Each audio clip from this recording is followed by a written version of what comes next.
Support for UW360 is provided by the Labor Archives of Washington. Learn more about researching at the Labor Archives and donating collections at laborarchives.org.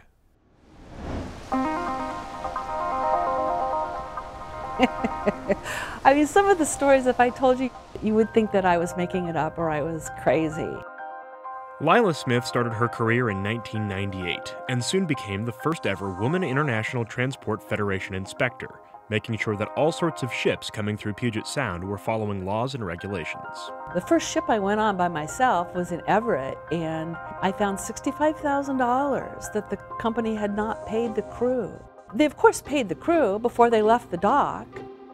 Lila was not just a guardian for international shipping crews. She became an advocate for working women by standing up to the discrimination she faced for being a woman in what was traditionally a man's world. Some of the guys were pretty upfront that they would prefer that women were not there. What do women think they're doing applying for these jobs? These jobs are for men who have families to raise.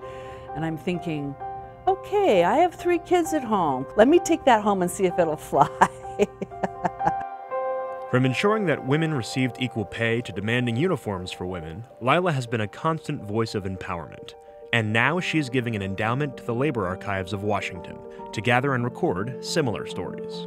While we have some stories about working women, people that were involved with, say, different unions as leaders, as reform advocates, we don't have enough.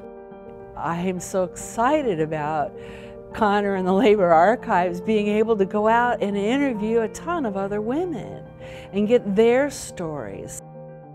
One of the first women whose stories the Archives wants to capture is Captain Catherine Sweeney, the first woman to captain for shipping giant Matson Navigation. I was a captain on a 720-foot-long container ship going back and forth between Hawaii and the West Coast. In 2001, Captain Sweeney and her crew received international acclaim for rescuing a Japanese fishing crew on stormy seas. Having served with distinction, Captain Sweeney set her sights on another first, becoming the first woman maritime pilot for Puget Sound.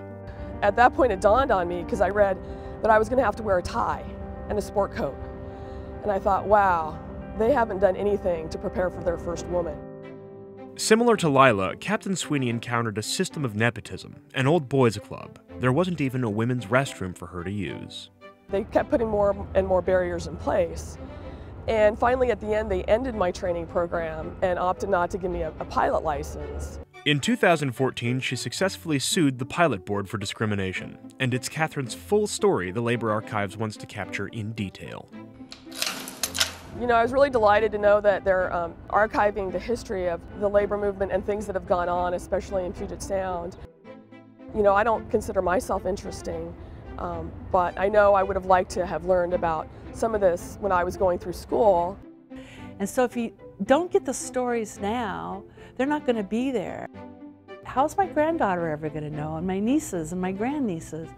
And if they ever stumble upon looking at unions from a women's perspective, then they should have some place to go to find the stories.